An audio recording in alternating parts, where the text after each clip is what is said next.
This episode of Keys to the Shop is brought to you by Prima Coffee.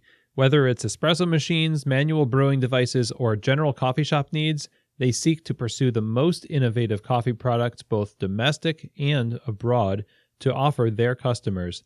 Find out more at prima-coffee.com.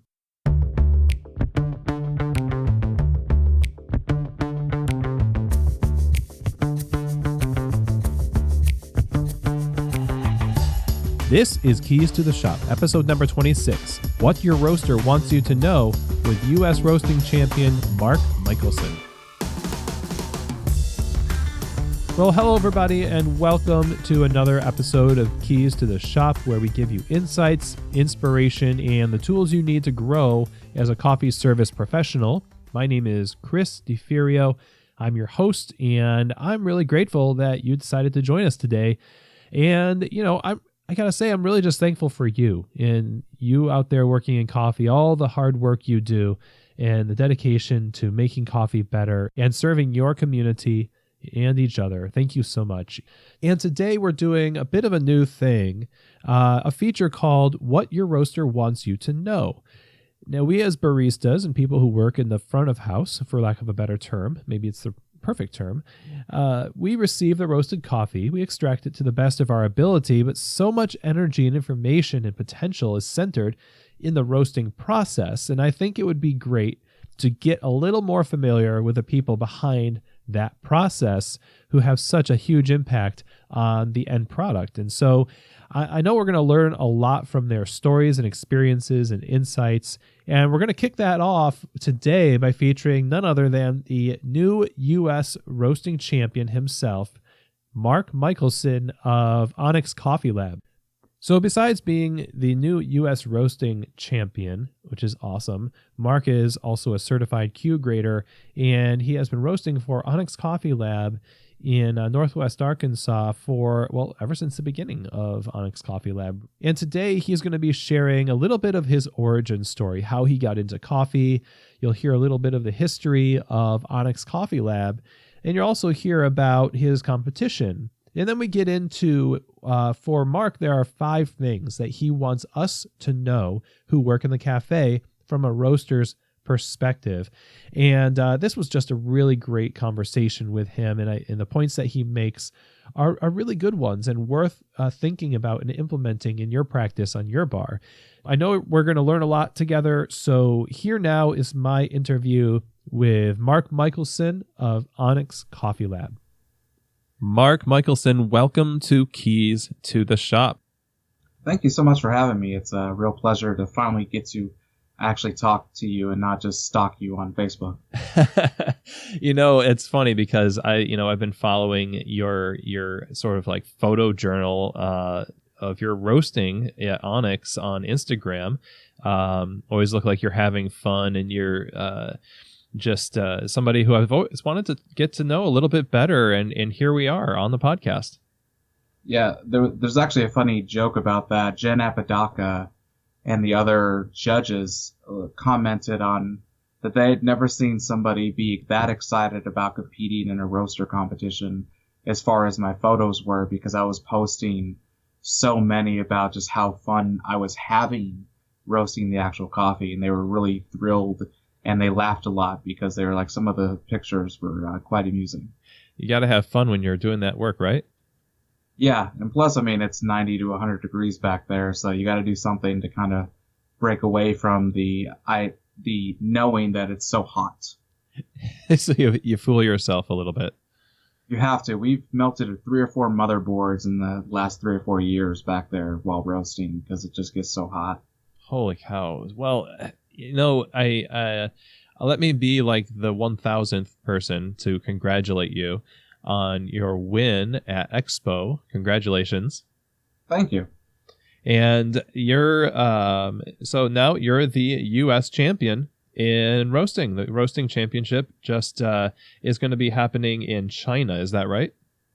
Yes, in Guangzhou, China, from the 12th of December to the 15th. And it's quite a different format than with our competition. Not to get too ahead of myself, but the competition here was you roast a coffee here, you had a compulsory coffee and a selected coffee, and then you had a presentation portion to present to the judges. When I go to the world, we're judged on green coffee grading. We're judged on the ability to be able to predict a roast profile and certain taste elements based on a blend and a single origin that we create. And then we're also based on our flavor accuracy and how good the coffee tastes. And so all the coffee's there, and they just give it to us the day we arrive. So it's a 3-day marathon, and by the end of it, they crown a winner. Man, that's intense. It really is. Looking at the notes, like I had said about Gen Apodaca, we're going to be training some just to make sure that I'm prepared fully with what is actually going to take place. Because like I said, the format is completely different than the States. And so just to be prepared. So for those of us who don't know a lot about the roasting competition, a lot of the other competitions, have been around for a long time, so they tend to get most of the media coverage. Could you explain a little bit about what that roasting competition that you won entails? Yes, the competition was set up first regionally. We had 2 different regionals. There was 30 at one and 30 in the other, and only the top 6 from each moved on to compete in the nationals in Seattle. And in regionals, we were given a Kenyan coffee from genuine origin, and we were to roast the coffee and then bring it there. They were going to cup it blind, and then they added something this year, which was the presentation portion, which was judged by 3 criteria.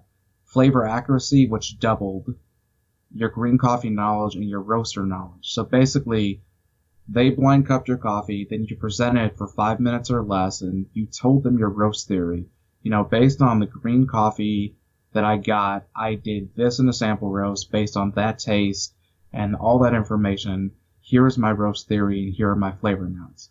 And from that, it was actually worth half of what the blind cupping was. So if the blind cupping was 100 points, the presentation portion was worth 50 points. So they had already tasted your coffee, and you're talking to them about what you did, what you wanted them to experience, and it must be kind of watching their faces to see if they're agreeing with you or not. Yeah, so within the hour that you're going to present, there's usually 3 of us, and we each do our 5-minute spiel. Well, 30 minutes to an hour before that, they actually cupped our coffees. Well, they really tasted our coffees. They brewed it in a Curtis brewer and then put it in a decanter. It was a 1.5 gallon decanter. And they would put it in bowls, and it was only labeled by number, and so they would taste it more than anything. Cupping is cupping. This was more of a tasting. And so what they would do is they would mark all their things, and then we would present to them, and they would have our thing on top of it, and below it would be the presentation portion. So, you want to look at consistency. You want to look at how well are they explaining their theory? Are they defending it well? And then they would drink a little bit again after we had said what they should expect. And at that point, again, flavor note accuracy was doubled, so I wanted to make sure that I got all of those things correct. And that was your compulsory coffee? Yeah, that was the compulsory and regionals. Now, when we got to nationals, we had another compulsory coffee, and it was provided by Ally Coffee Importers. It was a Colombian Aponte red honey processed, and really high elevation, 2,150 meters. So extremely high, extremely dense. And so we were giving that as a compulsory coffee, in which we had to do the 5-minute presentation after. And then we were also then told to bring a selected coffee, which this time I used a Colombian La Palma Hero Series. It was a Cedra Natural. And a lot of people, depending on what spectrum you are in the industry, whether a natural is the right move. My reasoning behind picking the natural, besides I was just crazy about the coffee, because I knew that a washed coffee in a batch brewer, because I knew that's how they were tasting the coffee, it wouldn't necessarily jump out at the judges. And I wanted a coffee that was going to jump out at the judges, and I also wanted a coffee that wasn't a geisha. That is something that I think there's a lot of debate, and there's a lot of things that are going on in our industry. They nickname the barista competition or the brewers, a geisha contest, who can source the best coffee. Not to say that this wasn't a rare varietal and it wasn't expensive and it wasn't very limited in number, but I knew that this coffee, I knew what I could do with it. I knew I could make it I could caramelize enough sugars in it to really pop in a batch brewer. And so all the raspberry notes that you get from the natural berries, and then with the Cedra, which was interesting, especially as it became cooler, it had a really nice apple cider finish to it. One that was kind of hoppy, and so it reminded me of a IPA in a lot of ways, and so a really phosphoric type of acidity with a lot of just malic green apple. And again, so I knew that this coffee would be able to cut through the batch brewer and kind of stand out against the other people's competition. What I didn't know when I picked this coffee was Augie's had the same coffee. So the United States only got 25.5 kilos. We got the 12.25 and they got 12.25. So Tim and I, which were both in the finals, were competing with the same coffees, the same compulsory coffee and the same selected coffee. Wow. Was that tense at all? That was John and the owner of Augie's have a really good relationship, and I do too, and I really love the guys over there. So it was one of those we would text back and forth, be like, "Hey, what coffee are you gonna use?"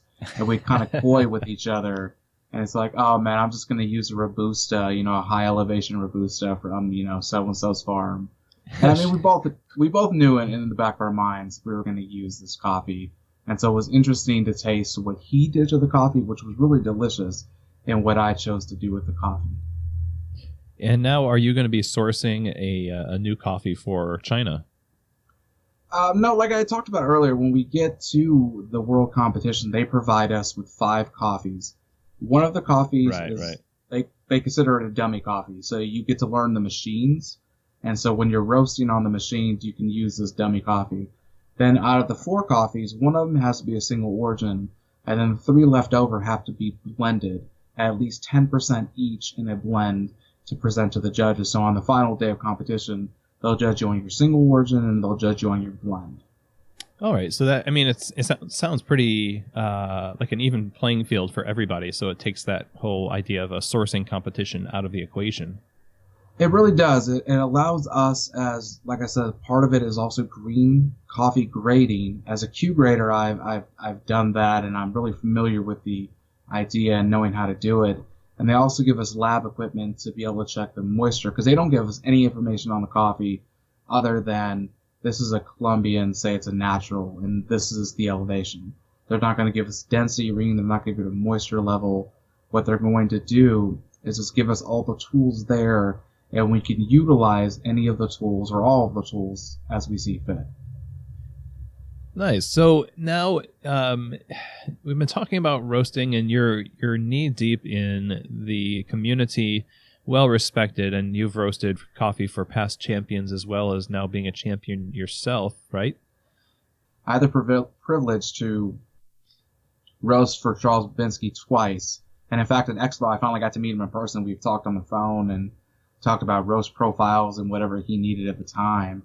And so it was really neat to get to see him. And I've had the privilege of also roasting for Andrea, which got second last year and got second this year in the barista competition. And Dylan, he did decently well last year, and this year he won.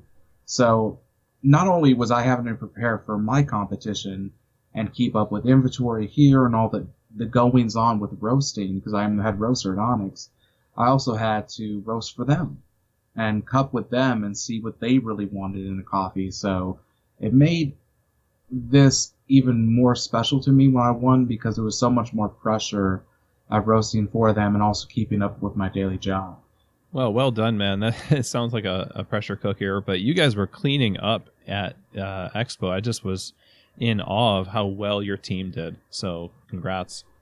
Thank you. And I want to kind of change gears a little here and go all the way back pre-coffee. What is it that made you get into coffee in the first place? How did you start down this road anyway? Before I was roasting, I was pasturing. And as most people probably know about pasturing, or if they don't, coffee shops are kind of the go-to place for a pastor, because you can meet people there, you could do appointments, you also can study.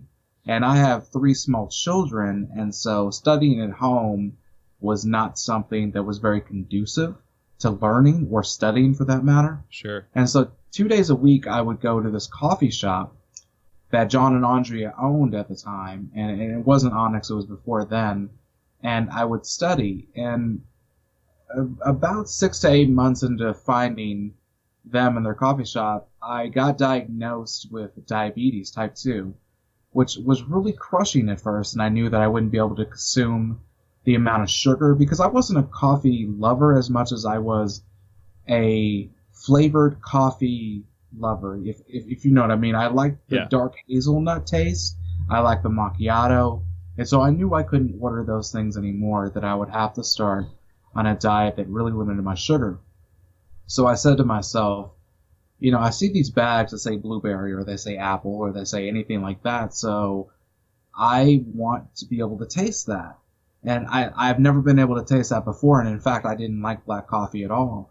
So what I would do is I would go to another coffee shop locally that I knew roasted extremely black. I mean, I don't know how they didn't set fires every day when they were roasting. And I would drink their espresso straight up because my idea was if I could drink espresso straight up, I could drink any black coffee with no problem. And it worked. Within a couple weeks, I was able to drink black coffee and be able to pick out different flavors. And I think I had told you earlier, I'm from Chicago, and so I was never into coffee while I was in Chicago, so I thought to myself, Chicago's a great place. I love my hometown. I bet they probably have a coffee shop.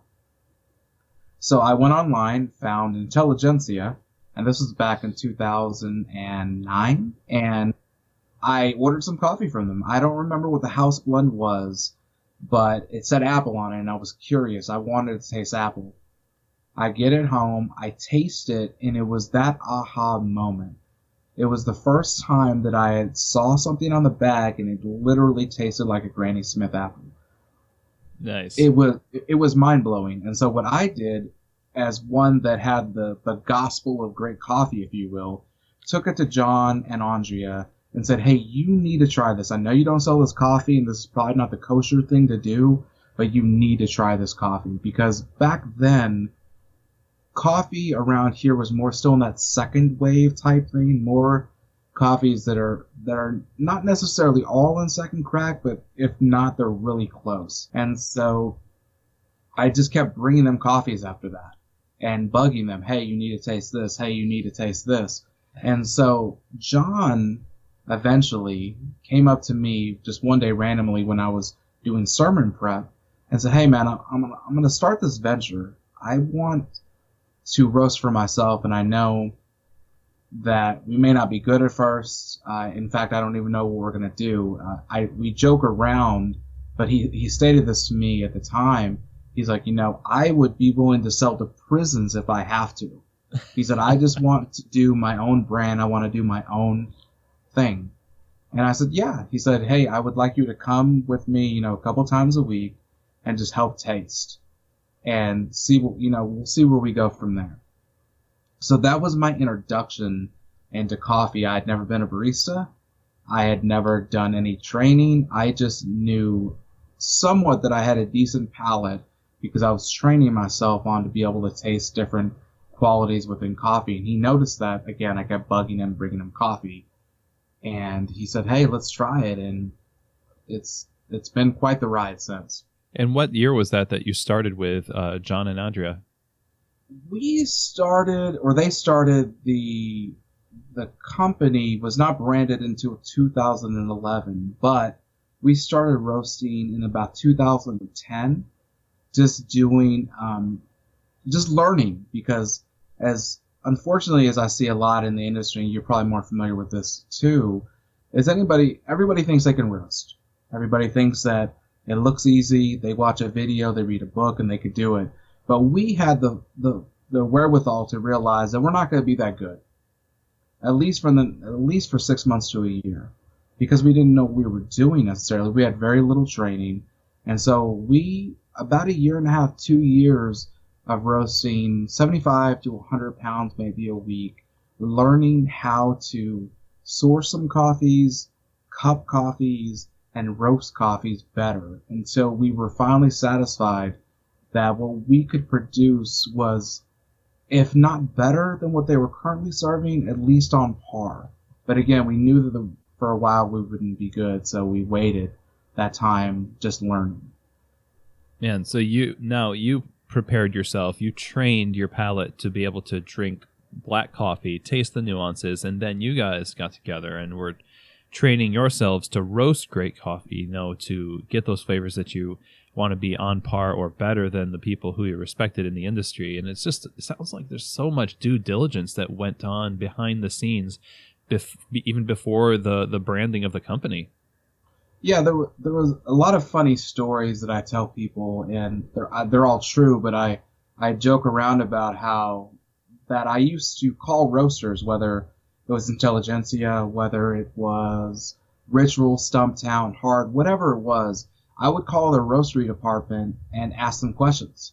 And yes, it bugged them, but I would call 2 or 3 times a day until I finally would get an answer, simply because I wanted to know why I was doing what I was doing. My background is theology. My degree is in theology. So within that realm, I always wanted to be able to defend what I believed, what I thought was right. And the same thing with coffee. I'm not going to do something just because I was told this is the right thing to do. I want to know why it was. So I would get the roasters and you could hear that they were doing production roasting, and they would tell me, hey, we're really busy. What do you want? Because they kind of got familiar with me calling, because I would literally call 2 or 3 times a day. Nice. To find out. And then there was a breakthrough that happened. I'm not sure if you're familiar with Go Coffee Go. It's a site in the West Coast located out of San Francisco, and they carry a lot of amazing roasters. And I got to befriending the owner, Elise. And I told her, I was like, hey, we're a young company. I know that you wouldn't necessarily carry us because you have like PTs on there and Kuma and everything. I was like, but I just need some answers, and nobody in the roasting realm will really talk to me. And she said, all right, well, let me talk to my friend Mark at Kuma, and I bet he would be willing to just shoot you an email or something. So I shot him an email. He sends back a really sweet little email that stated a basic roast profile for a Probot style roaster, hitting first crack between 7 and 9 minutes, and developing at start for at least 2 minutes afterward. And he said, but he ended the email very interestingly. He said, but since you roast on a Diedrich, it roasts quite different compared to a Probot. So what I will do is I will tell my friend Velton Ross, I will tell him about you, and he will get a hold of you, and you can go from there, because Velton roasted on IR12 and still does to this day. So for the first, about a week later, Velton contacts me. I get into contact with Velton, and for the next about year, we talked for 1 to 2 hours a week on roast profiles, production, how one should approach roasting based on elevation, density, moisture level. And by the way, he did this all for free on his own time. He didn't have to do any of this, but his love for the industry and his love to share knowledge really showed me that even now when people call me from all across the world, even before I won any of this stuff, I would get a lot of questions from different roasters, and I'll take the time to answer them, because for at least the first year, Velton gave up his time when he didn't have to instruct some guy in Arkansas that didn't know how to roast. Yeah, and way to go, Velton. That's really sweet. I'm truly indebted to him. He's an amazing guy. That's kind of example I think we could use more of in the industry. So it's great that you're paying it forward and with your time as well. Yeah, I think the way that our industry gets better is that we're not afraid to share information, and we're not, because if we all succeed and we all pull our weight and we all move forward together, the industry does better than some people are doing really well and some people aren't. Roasting is not necessarily a secret. Everyone kind of knows the idea of roasting and the idea of extraction, but if we tell each other our experiences, I believe that does better for our industry. So speaking of being open and communication, the episode today is about what roasters want you, and by you I mean people who work in cafes, will say, for lack of a better term, from the front of house, what roasters want you to know. And when we were communicating before the episode, you've got a few things that you are wanting to talk about and help us out with in the cafe from your experience. And you actually hinted at this just a moment ago. And one of the first things was that coffee roasting is not for everybody. And you say that it's an art and not everybody can do it. So what does it take to be a roaster? I think at least three things. Discipline. You have to put in the work and the prep to be successful on any given day. The amount of prep you put into it, the easier your day is going to be, which helps with consistency. So if you don't have the discipline to set everything up, all your profiles, all your batch sizes, and getting all your distractions away, it'll automatically help you with your consistency. And if you don't do those things, you won't be consistent. So I think it's discipline. I think it's consistency, because you're going to have to hit the same profile the same time multiple times in a day. And you want to look at all those things and kind of put them to the side to make sure that they're not distracting you. And then self-motivation. It's a lonely job being a roaster. A lot of times I'm by myself next to a roaster and it's 120 degrees and most of everyone else is in the air conditioning. That's not a warehouse worker. And so you have to have those three things, I think, to make yourself a good roaster, or at least a competent one. So in your statement that it's an art form and not everyone can do it, I mean, can you train somebody to have discipline? I kind of think that self-motivation is a difficult thing to train somebody to do, but can't you kind of bring them through a process to make those things a part of their skill set? I think you can. I do think, besides, like you said, the self-motivation part, I believe you can, but the problem I find, I've had many assistants since I've started, and the thing about roasting, it's not a glamorous job. And there's a lot of work, and you get really dirty, and it's not, you don't get any of the adulation that, baristas get, if you will. You don't get all necessarily the awards. You're not front of the house. You're not the people that people focus on. And roasting, if we're to be truly honest, I remember listening to James Hoffman years ago talking about the boringness of roasting. He said, I just don't have the personality for it. He's like, I can roast a coffee. He was like, but doing the same roast day after day for the same coffee becomes almost mind-numbing. And so you have to have this focus that if you don't love the minute detail of following a roast curve, roast after roast after roast, it's just not going to be for you. And I can't make somebody fall in love with the minute details of following a roast curve unless they really want to do it. Because at first, a lot of people, the different assistants I've had, now some of them went on to do other things within coffee still, but some of them, it was like a 6-month thing. They were gung-ho, and then all of a sudden they're like, all I'm doing is roasting the same profile every day, the same exact way.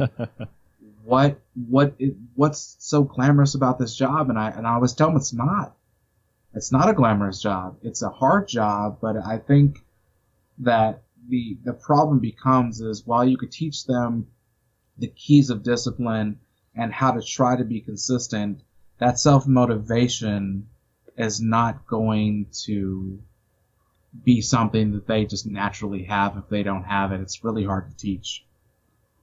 So pure coffee passion isn't necessarily enough to get you through. It isn't, because the monotony of the everyday cycle. Rob Hoos and I were joking about this at the last Roasters Guild, how, sometimes if I just got to order, say, for 120 pounds of Kenyan. Well, I'm going to have to roast on the 12 at least, 10, 12, 15 roasts of that coffee in a row. And that just it doesn't matter who you are, that is just not fun. And you're not talking to anybody, you're not interacting with anyone, because again, you're pushing out all the distractions. And so you have to be a very type of personality that is a self-motivating kind of lone person that likes to do things by themselves. Not to say that the team doesn't help with other avenues, but it's just you and the roaster. You win or lose based on your discipline, your consistency, and your self-motivation.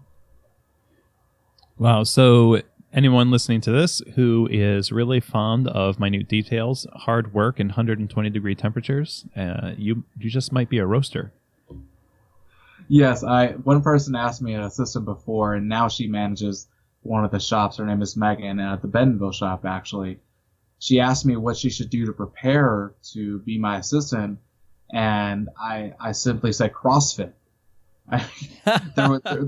There's no way to get around that. It's going to be, this is Arkansas. We've melted 3 or 4 different motherboards in the last 3 or 4 years. Steve Diedrich actually came and visited our warehouse probably about 6 months ago, and it wasn't hot by our standards. And he was like, how do you roast in this? He's like, the creator of Diedrich Machines was like, it's just too hot to roast back here. And I'm like, this is what I do every day. And the other part, too, about, not everyone could do it. You can't also teach intuition. So, and what I mean by that is, yes, it's really hot back there. And so every roast profile that you're roasting, while the recipe is stagnant and you're trying to follow these things, it's going to be completely different. You're looking at your environment temperature. You're looking at how long the roaster has been on, how hot or cold the green coffee is, what everything is, what the outside temperature is, and all these things play a factor into every single roast. So every roast profile is going to be somewhat different.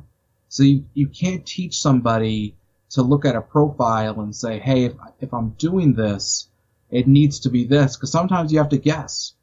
I mean, it's just that's the magic of roasting, is sometimes you get it right and sometimes you get it way wrong. And so that's why we cup all the time to make sure that we haven't. But it's a struggle to be super, super consistent. And even the best of us, we're only human, that we can fail at those things. So before we get to the next section here, I wanted to take a minute to talk about our sponsor, Prima Coffee. Prima is a specialty coffee equipment supplier. It's based out of here in Louisville, Kentucky.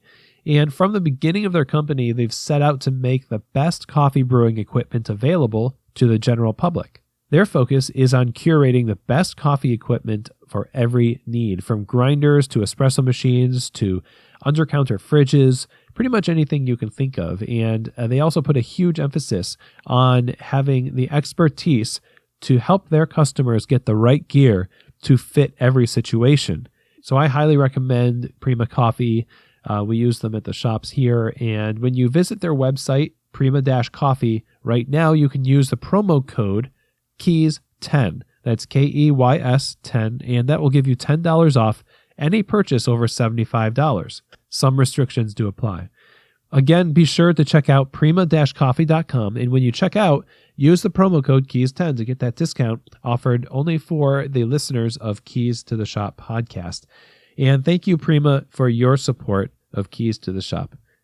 So let's get back to our conversation with the U.S. roasting champion, Mark Michaelson. So we really need to have what it takes to be a roaster. And considering what you said, I think that's really helpful for people to sort of search themselves and see if this is really what you're signing up for, then you're probably going to be, if you're already okay with those things, you're going to be probably okay. Other things are harder to train, like that intuition and, that minutia and attention to detail. Now, the other thing that you're talking about, wanting us to know who work in the front of house, is that the tasting notes that we see on the bags are subjective, and they can change based on how you brew them. Can you give an example of how that comes up in your work, where maybe some people are confused by that? Yeah, our house espresso, for example, is copper. Now, we have roasted this coffee with more development and more sugars caramelizing, so that the coffee is easier to pull and more consistent in the shop. Well, some people like Ozark Copper as drip, Well, they'll see, say, in the espresso portion, you'll get a certain type of fruit, but when you do a V60 of it, it's going to change the perception of that coffee. So in the espresso extraction, you're going to have, say, more cherry and more, not necessarily sharper notes, but more notes that stand out a little bit more, if you will. And in the V60, you're going to have more subtle flavors. That cherry may now be something that tastes a bit lighter, maybe a little bit darker. And so extraction based on your brew method is going to change the way that the coffee is going to express itself in your cup. So do you get any calls or emails from people that are just kind of thinking there's something wrong with this coffee? We have, because of that certain issue. You know, they order a coffee, and we've really done our best to roast it for, say, espresso, or, you know, whatever brew method this is personally best for. And they're like, hey, this tastes a little too dark.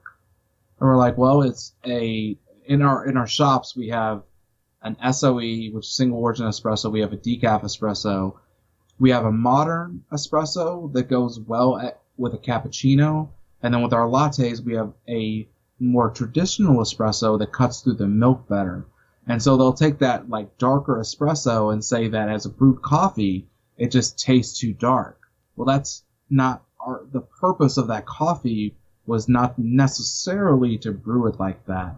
And so we have gotten calls about that and kind of explained our methodology on why that coffee is typically used for that. Not to say that you can't enjoy it that way, but that's the goal of when I was roasting and we were profiling it. So basically, just keep in mind that when you read apple, like when you had your aha moment, had you brewed that as an espresso or something, maybe you wouldn't have tasted the apple, and the way you did brew it, you ended up tasting the apple. So it is subjective based on your palate, based on the extraction method that you're using, which leads us into the next thing that you want us to know, which is that we really should be following the brewing instructions. If a roaster is providing brewing instructions and saying that this Columbia is best on a V60, we should be heeding that suggestion. Yeah, and that's for the most part. But as we all know, coffees do have a spectrum of taste, and so most of the time, like in our shops, I find that I really like the Clever Dripper, like the body, and I like the acidity it produces. It produces a very balanced cup. All of our cafes do a Kalita Wave, which I'm not maybe the greatest fan of because I enjoy more of the body. I'm getting a little bit older. I'll be 36, and I really like more things to have a little bit more balance, and you get a lot more floral notes in a Kalita Wave that I've experienced. And so a lot of our coffees are based on the Kalita Wave, but at home or if I'm at a shop, I will typically brew it in a Clever Dripper myself just to be able to experience a different nuance of that coffee that it necessarily wasn't the recommended way that we did. So coffees, again, are a spectrum, and so if you like myself, like the Clever Dripper, then you can make the coffee taste still good by extracting it properly. It's just not necessarily going to taste like the notes actually say. So when you're roasting coffee, are you roasting with the idea that this coffee is going to be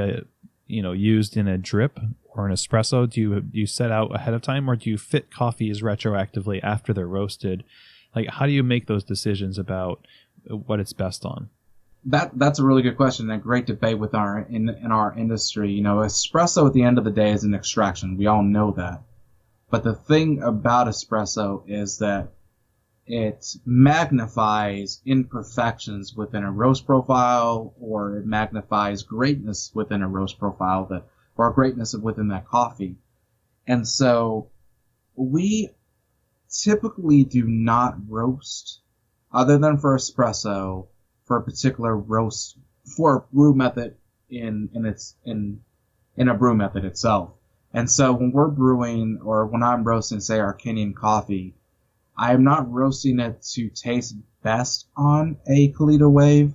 We just have that is our preferred method within our shops to highlight the coffee. But what our head trainer will do, Dylan, he will actually take the coffee, he'll brew it, and he'll figure out a recipe that all of our stores can use. And so, unless it's espresso, we typically do not roast with a particular brew method in mind. So when you've roasted a coffee and you want to assess whether it needs some more work or tweaking on the roasting end of things, you're doing that primarily through cupping. Yes. In fact, even when we won the Good Food Awards or any other of the awards, except this particular competition, especially with mine, because I knew it was going to be a batch brewer, we typically just cup it.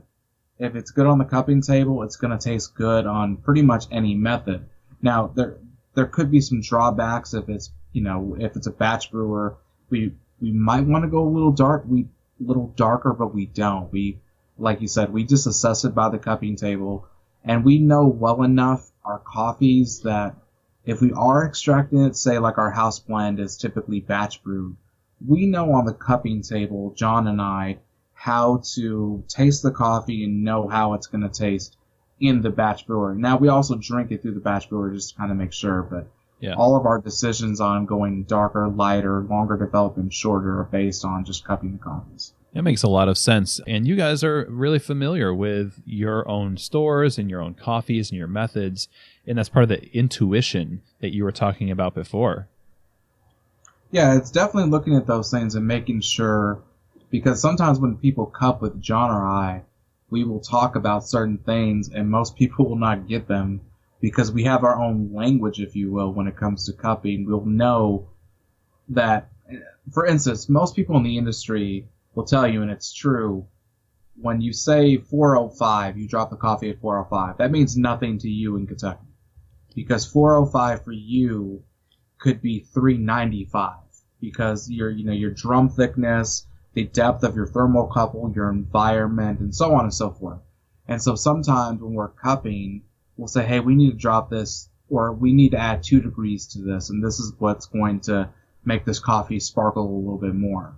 And so when John and I are using this, we're using the cupping method, but we know, again, based on our machines and our experience, that 2 more degrees with this particular coffee that we've been working with for quite a while is going to make this coffee taste much better than it currently does. So now this fits in really well with your next point, which I find kind of funny, which is that, it's easy to instruct the roaster. I mean, we all have a little bit of knowledge about what happens. There's the Maillard reactions and all these other things that we pick up from articles.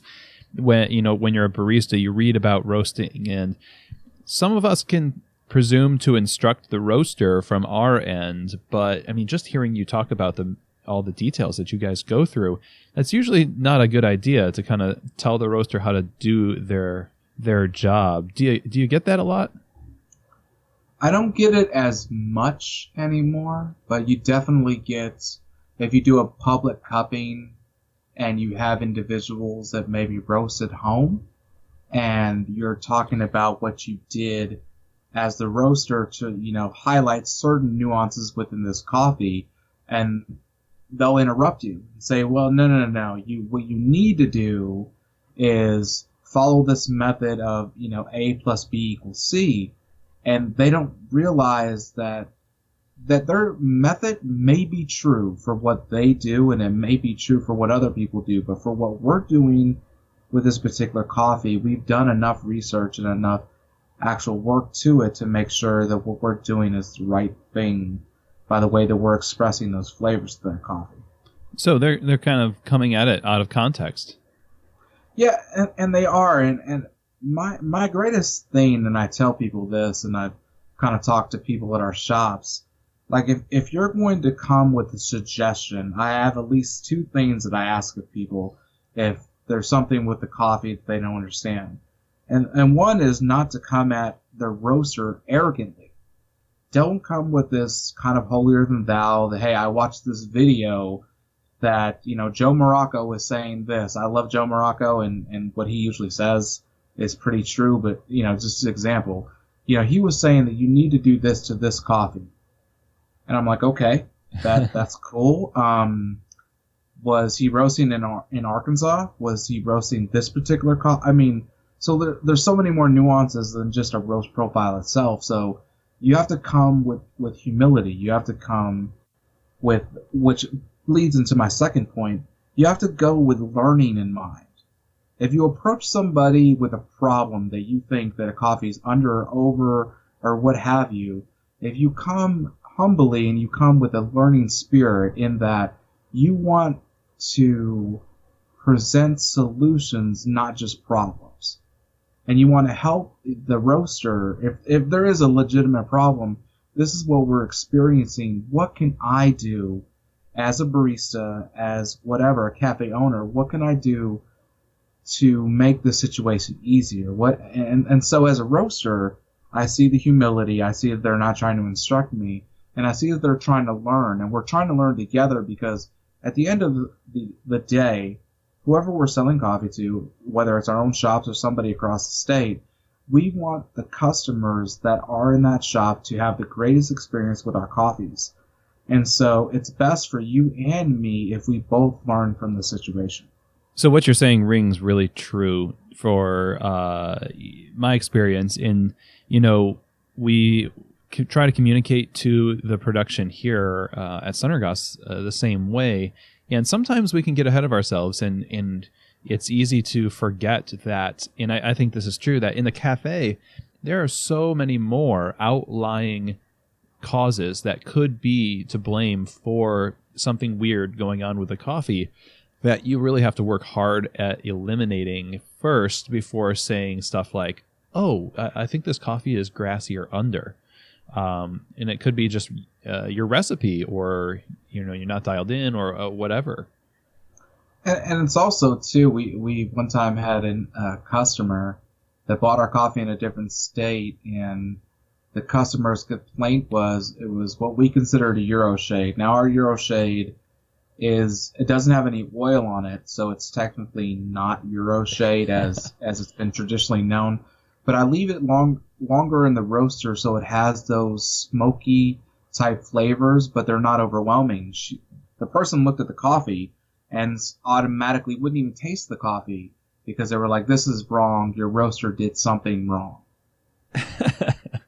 and I was just befuddled because I was like, did you taste the coffee? What did the coffee taste? No, it doesn't have any oil on it. Therefore, it's not dark enough. That's funny. And I just didn't know what to do. And since it was a customer, we just basically said, hey, we're sorry. We'll refund you your money. I guess our coffee is not what you want to be. Again, because the goal, I think, of coffee is to serve others with what we do. And if that customer wasn't going to be satisfied, or say the cafe manager or whatever, at that point we were just like, sorry, this is our bad, if you will. And this is just not going to be the coffee for you. We'll do whatever it takes to make it better, but we're not going to roast it any darker. This is a great representation of our coffee. Going too dark is just going to kill a lot of the varietal aspects of it. So, if you bend for that, customer and roast the coffee darker, I mean, I can't see that, happening like that. You'd ruin the coffee for so many more people. Yeah. At the end of the day, you need to know what your vision is. You need to know what your company stands for, and you got to stick by it. Some people are not going to get you. Some people are not going to get your brand or your coffee, and that's fine. But you want to present yourself also as a roaster, not arrogantly, and one that wants to learn. Because I when I'm in the cafes, the moment that they see me and they find out I'm the roaster, oh man, they have so many questions. A lot of them are misconceptions based on maybe a video they watched or maybe something they read, and as a coffee professional, I need to present those things in not a snotty way or snobby way, and just be like, hey, let's look at this problem or what you're saying, and let's see if we can come out to a solution. So the last thing here, Mark, that you suggest we think about in the front of house in the cafe is that we should mostly avoid light roasted coffees for espresso. Now, I say that, and it sounds pretty like it's a contentious thing. I know it is in the industry. There's lots of different opinions out there. But why do you say that? All right, the reason I say to mostly avoid lightly roasted coffees for espresso is at the end of the day it's an acid bomb. And the the problem becomes with acid bombs is there's a plethora of problems, but the main one being that it just alienates. No one wants to drink just straight lemon juice. Chris Cooley and I were talking some months back. I had sent him a Kenyan coffee that we had sourced through Coffee Shrub at the time. He was interested in tasting it.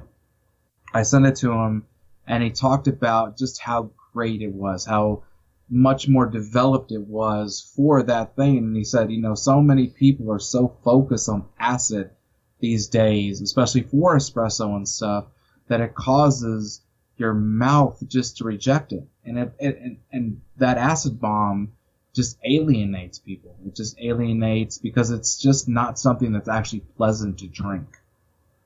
What is the balance with light roasted coffees? I mean, what would you consider light just based on that taste that you get, and that would be considered light? Is there a way you can tell just by looking at it, like, man, that's going to be really acidic? Yes and no. Like for Andrea's competition coffee, it was pretty light by any standard. I mean, it was just a light roasted coffee.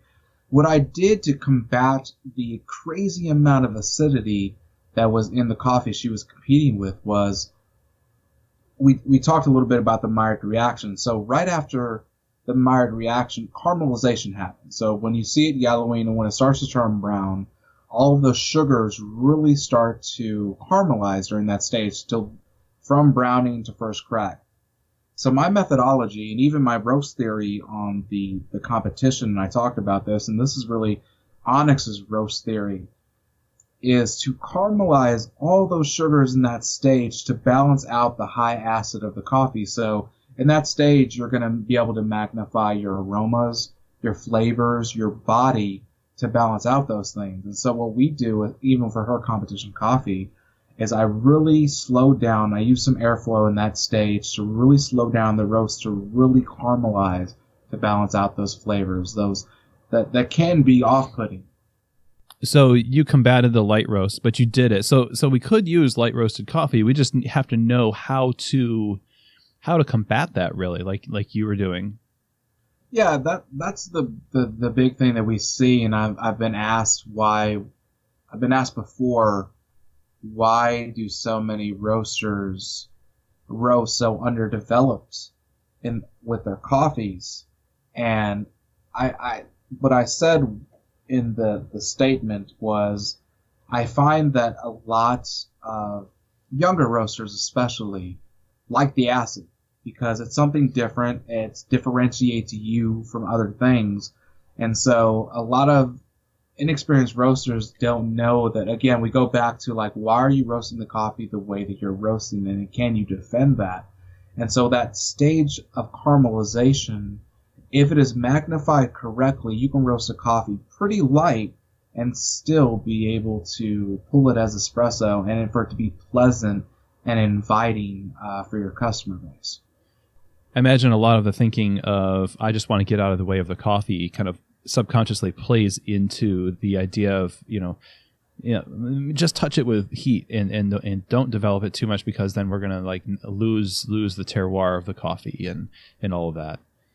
Yeah, and that I find can sometimes be a misnomer, because you want the idea of a complex coffee. I remember when John and I were both doing our Q, and the instructor, Tracy Allen, was talking about complexity in coffee.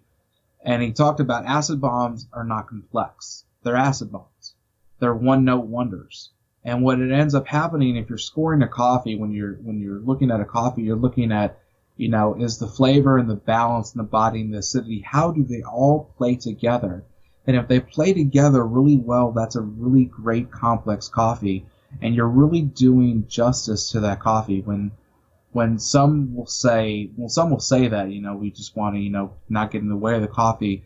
Well, you could do that in a way that balances out those sugars, because those sugars are there. You're not going to burn out any of that acid when you're doing caramelization, because again, that stage, if you negate that stage, you're going to lose a lot of those things, a lot of the complexity that I feel that some roasters have unfortunately really held on to lately.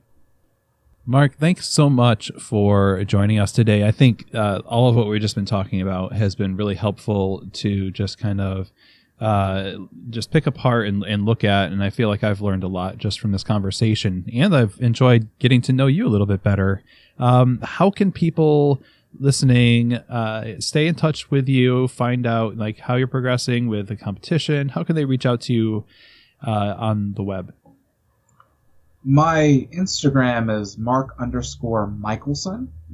I post, as we talked about before the actual conversation, I post a lot because I really love what I do, and I love showing people an inner glimpse of what it means to really be a roaster, how ugly it kind of is at times. And so Mark_Michaelson is the best typical way, or just email me, mark@onyxcoffeelab.com, if you just want to shoot a question or something, and I'll definitely try to get back as fast as I can to those.